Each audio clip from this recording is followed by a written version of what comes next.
तो ओम शम शनेश्वराय नमः, ओम श्री महागणाधिपतये नमः, ओम श्री दुर्गाय नमः।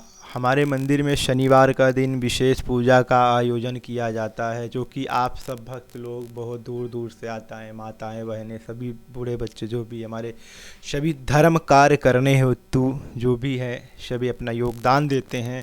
और हम लोग अपने शनि भगवान का मंदिर में एक विशेष तरीके से पूजा का आयोजन करते हैं और शनिवार का दिन उसको एक फेस्टिवल की तरह मनाते हैं।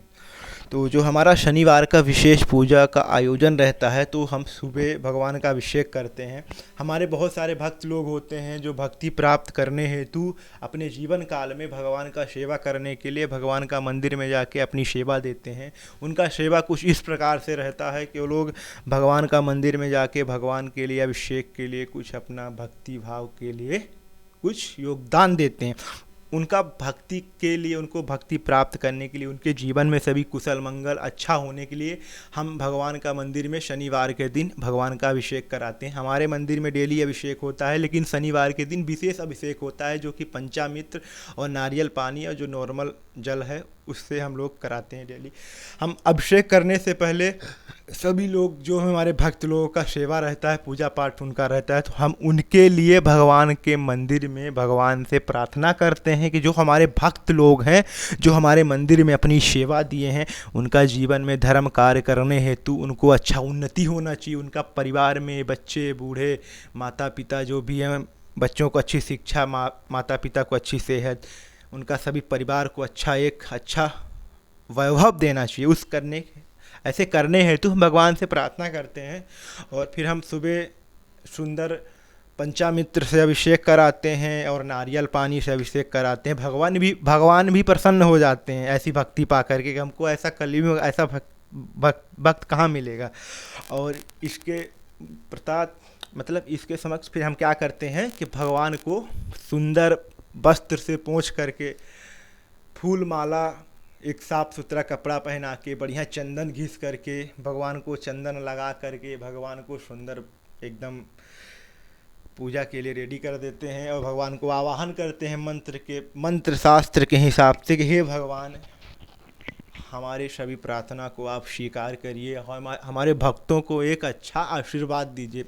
और महामंगल आरती करके, और विशेष तौर से जो शनिवार की विशेष पूजा का आयोजन होता है वो हम शाम को करते हैं। तो हमारा शाम का जो शनिवार का दिन का विशेष पूजा है कुछ इस प्रकार से शुरू होता है कि हमारे मंदिर में बहुत दूर दूर से लोग आते हैं भक्ति प्राप्त करने हेतु।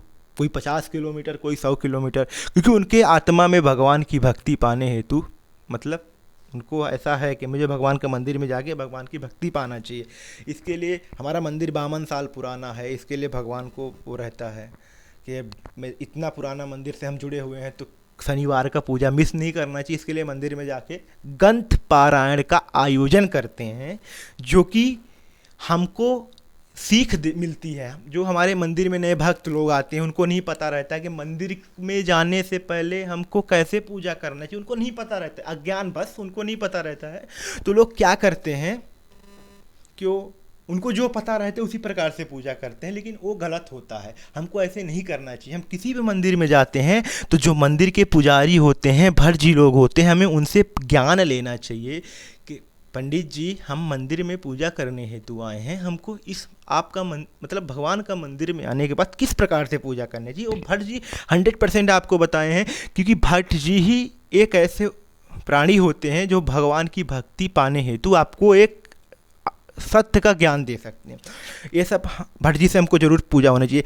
और हम अपने शनिदेव के मंदिर में देखते हैं कि हम सभी से एक गलती होती है, इस समय बहुत गलतियाँ हो रही है कि हम भगवान का मंदिर में जाके भगवान से प्रार्थना करते हैं कि हे भगवान, हम आपके मंदिर में आए हैं भक्ति प्राप्त करने हेतु, हमारे जीवन में सभी कुशल मंगल आरोग्य आशीर्वाद बनाना चाहिए।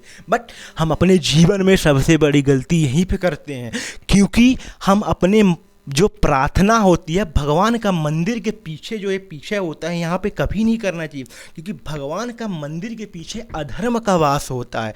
हम मंदिर में जाते ही इसलिए हैं कि हमको धर्म का कार्य करने हेतु भगवान हमको शक्ति देना चाहिए, बट हमारी प्रार्थना गलत होने के कारण हमको गलत लाभ मिलता है। इसलिए हम अपने जीवन में बहुत सारी गलतियाँ कर लेते हैं, पूजा पाठ करते रहते हैं, फिर भी हमारे जीवन में बहुत सारी गलती होती है, क्योंकि हमको पूजन पाठ का सही विधि नहीं पता होती है। और आज ये आप विधि जानिए, क्योंकि ये बहुत महत्वपूर्ण है। मंदिर में जाने से पहले आपको भगवान का पीछे कभी प्रार्थना नहीं करना चाहिए, क्योंकि मंदिर के पीछे अधर्म का वास होता है, मंदिर के समक्ष धर्म का वास होता है। इसलिए आप कभी भी मंदिर में जाइए तो मंदिर में जाके भगवान के सामने इस तरीके से प्रार्थना करिए कि हे भगवान, मंदिर में मैं आपका मंदिर में मतलब मैं मंदिर में आया हुआ हूँ, मुझे भक्ति प्राप्त करने हेतु आशीर्वाद दीजिए। भक्ति से जुड़ी हुई जितनी भी बातें हैं हमको उस चीज़ का ज्ञान दीजिए, जिसमें मैं अपने जीवन काल में भगवान का भक्ति का जो भी एक विशेष नियम होता है उस नियम से भगवान का भक्ति का पूजा पाठ कर सकूं। और आपका क्या प्रार्थना है वो भगवान को प्रार्थना बता के भगवान का नाम का जप करिए और परिक्रमा करिए। परिक्रमा करने के समय पीछे मत बोलिए, भगवान का सामने बोला है, विशेष तौर से ध्यान रखिए। इसीलिए हमारे शनि मंदिर में ग्रंथ पारायण का आयोजन किया जाता है। आयोजन इसलिए किया जाता है कि हमारे मंदिर में जो लोग भक्त आते हैं उनको पता होना चाहिए कि शनि भगवान का पूजन का विधि क्या है और उनके लाइफ में क्या घटित हुआ है। इसके लिए हम सब लोग मिलके दूर दूर से आके इस तरीके से अपना शनि मंदिर में ग्रंथ पारायण का आयोजन करते हैं। सभी लोग को मालूम पड़ना चाहिए, सुनना चाहिए। ये सब होने के बाद हम क्या करते हैं, सभी लोग बढ़िया भजन कीर्तन करने के बाद सुंदर आरती की थाल सजाते हैं और भगवान के लिए सुंदर पकवान बनाते हैं, प्रसाद बनाते हैं, जो कि मैं बनाता हूँ। हमारे सभी भक्तों का सहयोग रहता है। प्रसाद हम इस तरीके से बनाते हैं कि हम भगवान के लिए, जो शनि भगवान को प्रिय है, तिल का प्रसाद है वो बनाते हैं, पोहा का प्रसाद है वो बनाते हैं, और अपना अनेक फल, पंच फल, मिठाई भी रहती है। विशेष तौर से हर एक दिन और विशेष बनाने के लिए हमारे भक्त लोग प्रयास करते हैं। अपने जीवन काल में बहुत सारे भक्त मिठाई ला के देते हैं, फल ला के देते हैं। सभी भक्त भक्ति प्राप्त करने हेतु ये सब अपना जीवन में अच्छा काम करते रहते हैं। हम वो सबको भगवान को नैवेद्य भोग लगाते हैं। आप सब भजन कीर्तन करते हैं, हम मंदिर के अंदर भगवान को आवाहन करते हैं, हे भगवान, हमारे कलयुग के इस चक्र में हम आपका भक्ति प्राप्त करने हेतु आपका जीवन मतलब हम आपको ये प्रसाद दे रहे हैं, इस प्रसाद को ग्रहण करें। हम सभी भक्त लोग मिलके एक भक्ति भाव से आपको ये प्रसाद दे रहे हैं, इसको प्रसाद ग्रहण करें और हमारे जीवन में आपका आशीर्वाद बनाए रखें, जिससे हम अपने जीवन काल में धर्म कार्य बहुत अच्छे से कर सकूं, सही ज्ञान मेरे को मिल जाए। ऐसे भगवान को प्रार्थना करके भगवान को भोग लगाते हैं। भगवान सुंदर भोग ग्रहण करते हैं। भोग ग्रहण करने के बाद हम भगवान को धूप करते हैं।